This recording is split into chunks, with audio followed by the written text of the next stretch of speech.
KPCC ಅಧ್ಯಕ್ಷನಾಗಿ ನಾನು ರಾಜಣ್ಣನನ್ನ ಕೇಳಿದ್ದೇನೆ, ಏನೂ ಇಲ್ಲ ಅಂತ ಅವರು ಹೇಳಿದ್ದಾರೆ ಅಂತ ಡಿಕೆ ಶಿವಕುಮಾರ್ ಹೇಳಿದ್ದಾರೆ. ಕೆಲವೊಂದು ವಿಚಾರಗಳನ್ನ ನನ್ನ ಬಳಿಯೂ ಹೇಳಿದ್ರು. ಏನಾದ್ರೂ ಇದ್ರೆ ದೂರ ಕೊಡುವುದಕ್ಕೆ ನಾನು ಹೇಳಿದ್ದೀನಿ. ಎಲ್ಲವನ್ನ ನಾನು ನಿಮ್ಮ ಮುಂದೆ ಬಿಚ್ಚಿಡೋದಕ್ಕಾಗೋದಿಲ್ಲ. ಪಕ್ಷದ ಅಧ್ಯಕ್ಷನಾಗಿ ಸಲಹೆ ಕೊಟ್ಟಿದ್ದೀನಿ ಅಂತ ಡಿಕೆ ಶಿವಕುಮಾರ್ ಹೇಳಿದ್ದಾರೆ. ಇದೇ ವೇಳೆ ತುಮಕೂರಲ್ಲಿ ರಾಜೇಂದ್ರ ಹೇಳಿಕೆಗೂ ಕೌಂಟರ್ ಕೊಟ್ಟಿದ್ದಾರೆ. ಏನ್ ಬೇಕಾದ್ರೂ ಮಾತಾಡ್ಲಿ, ಏನ್ ಬೇಕಾದ್ರೂ ಹೇಳಲಿ.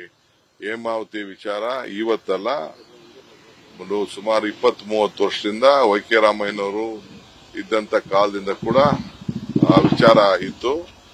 ಕುಮಾರಸ್ವಾಮಿ ಅವ್ರ ಗೌರ್ಮೆಂಟ್ ಅಲ್ಲೇನೆ ನಾವು ಪಾಸ್ ಮಾಡಿದ್ದು ಅಂತ ಆಯ್ತಾ. ಅದನ್ನ ನೀರು ಅವ್ರಿಗೆಲ್ಲ ನೀರು ಸಿಗ್ತಿರ್ಲಿಲ್ಲ, ಫೀಡರ್ ಚಾನಲ್ ಮಾಡಿದ್ದು. ಆಗ ಕೆಲಸ ಆಗ್ಬೇಕಾಯ್ತು, ಈಗ ಕೆಲಸ ನಡೀತಾ ಇದೆ. ನನಗೆ ಯಾವ ವಿಚಾರನೂ ಕೇಳಕ್ ಹೋಗ್ಬೇಡಿ.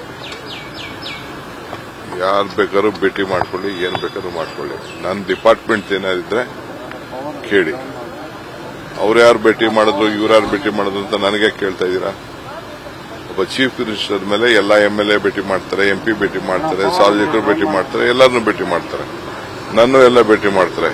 You don't ask me any question, I will not reply anything on connected to that issue. ಯಾರು ಗರಂ, ನಿಮ್ಮತ್ತ ಗರಂ ಇದ್ರೆ ನಿಮ್ಮತ್ತ ಇನ್ಫಾರ್ಮೇಶನ್ ಇರಬೇಕು. ಅವೆಲ್ಲ ಬೋಗಸ್, ಎಲ್ಲ ವಿಚಾರನೂ ಬೋಗಸೆ.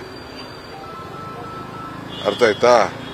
ಸುಮ್ಮನೆ ಸೃಷ್ಟಿಗಳು ಮಾಡ್ತಾ ಇದಾರೆ. ಅವ್ರು ಏನ್ ಬೇಕಾದ್ರೂ ಮಾಡ್ಕೊಳ್ಳಿ, ನನಗೆ ಮಾತ್ರ ನೀವೇನು ಕೇಳಕ್ ಹೋಗ್ಬೇಡಿ. ನಾನು ಯಾರಿಗೂ ಭೇಟಿ ಮಾಡೋಂತ ಅವಶ್ಯಕತೆ ಇಲ್ಲ ಸದ್ಯಕ್ಕೆ. ನಾನು ಯಾವ್ದೋ ಮೀಡಿಯಾ ಫ್ರೆಂಡ್ಸ್ ನನಗೆ ಹಿಂದೆ ನಾನು ಕಮಿಟ್ಮೆಂಟ್ ಮಾಡ್ಕೊಂಡಿದ್ದೆ 2 ಸತಿ, ನಾನು ಹೋಗಿರ್ಲಿಲ್ಲ. ಒಂದು ಕಾನ್ಕ್ಲೇವ್ಗೆ ಹೋಗ್ಬಿಟ್ಟು ವಾಪಸ್ ಸಾಯಂಕಾಲನೇ ಬಂದ್ಬಿಡ್ತೀನಿ. ಈ ರೀತಿ ಹೇಳಿಕೆಗಳು ಕೊಟ್ಟು ದೂರ ಕೊಡದೇ ಇದ್ರೆ ಹಿಟ್ ಅಂಡ್ ರನ್ ಆದ್ರೆ ಪಕ್ಷ ಮತ್ತು ಸರ್ಕಾರಕ್ಕೆ ಡ್ಯಾಮೇಜ್ ಅಲ್ವಾ? ಅದು ನಮ್ CM ಹತ್ರ ಮಾತಾಡಿದ್ರು. ರಾಜಣ್ಣ ಅವರು ತಮ್ಮನ್ನೇನು ಭೇಟಿ ಆಗಿದ್ರೆ ಸರ್? ಯಾಕಂದ್ರೆ CM ಅವ್ರನ್ನ ಭೇಟಿ ಆಗಿದ್ರು ಮಾಹಿತಿ ನಾನು KPCC ಅಧ್ಯಕ್ಷನಾಗಿ ಅವ್ರನ್ನ ಕೇಳಿದ್ದೀನಿ. ನನ್ನ ಹತ್ರ ಏನು ಇಲ್ಲ ಅಂತ ಹೇಳಿದ್ದಾರೆ. ಅವ್ರು ನನ್ನ ಹತ್ರ ಏನ್ ಹೇಳಿದ್ದಾರೆ ಅನ್ನೋದನ್ನ ನಾನು ಬಿಚ್ಚಿ ನಿಮ್ಮ ಹತ್ರ ಹೇಳಕ್ ಆಗಲ್ಲ.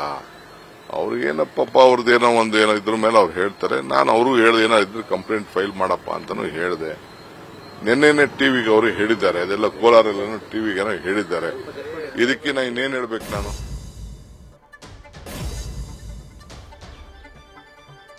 ಕೆಎನ್ ರಾಜಣ್ಣ ಹಾಗೆ ಡಿಕೆ ಶಿವಕುಮಾರ್ ನಡುವೆ ನಡೀತಾ ಇರುವಂತಹ ಈ ವಾಕ್ಸಮರ ಇವತ್ತು ನಿನ್ನೆಯದಲ್ಲ. ಕಳೆದ ಹಲವು ತಿಂಗಳಿನಿಂದ ರಾಜ್ಯ ರಾಜಕಾರಣವನ್ನ ಅಬ್ಸರ್ವ್ ಮಾಡಿದವರಿಗೆ ಇದು ಗೊತ್ತಿರುತ್ತೆ. ಡಿಕೆ ಶಿವಕುಮಾರ್ ಹಾಗೆ ಕೆಎನ್ ರಾಜಣ್ಣ ಇಬ್ರು ಕೂಡ ಹಾವು ಮುಂಗುಸಿ ಅಂತ ಹೇಳಿಕೆಗಳನ್ನ ಕೊಡ್ತಾನೆ ಇದ್ರು. ಇದೆಲ್ಲದರ ಮಧ್ಯೆ ಹನಿ ಟ್ರ್ಯಾಪ್ ನ ವಿಚಾರ ಬೆಳಕಿಗೆ ಬಂತು. ಆ ಹನಿ ಟ್ರ್ಯಾಪ್ ಬಗ್ಗೆ ಕೆಎನ್ ರಾಜಣ್ಣ ಸದನದಲ್ಲೇ ಮಾತನಾಡಿದಂತಹ ಸಂದರ್ಭದಲ್ಲೂ ಕೂಡ ಆ ನಂತರ ವ್ಯಕ್ತವಾದಂತಹ ಅಭಿಪ್ರಾಯ ಏನು? ಎಲ್ಲರೂ ಬೊಟ್ಟು ಮಾಡಿದ್ದು ಪಕ್ಷದ ಒಳಗಿರುವವರೇ ಯಾರೋ ಮಾಡಿದ್ದಾರೆ, CM ಕುರ್ಚಿಗಾಗಿ, CM ಗಾದಿಗಾಗಿ ನಡೀತಾ ಇದೆ. ಈ ರೀತಿಯಾದಂತಹ ಚರ್ಚೆಗಳು ಎದ್ದು ಬಿಡ್ತು. ಇದೆಲ್ಲದರ ಮಧ್ಯೆ MLC KR ರಾಜಣ್ಣ ಅವರ ಪುತ್ರ ಅವರು ಹೇಮಾವತಿ ಲಿಂಕ್ ಎಕ್ಸ್ಪ್ರೆಸ್ ವಿಚಾರವಾಗಿ ಮಾತನಾಡುವಂತಹ ಸಂದರ್ಭದಲ್ಲಿ ಹೇಳಿರೋದು, ಕುಣಿಗಲ್ನವರು ಧಮಕಿ ಹಾಕ್ತಿದ್ದಾರೆ, ಪ್ರಭಾವಿ ಸಚಿವರೊಬ್ರು ಅನ್ನುವಂಥ ಮಾತನ್ನ ಹೇಳಿದ್ದಾರೆ.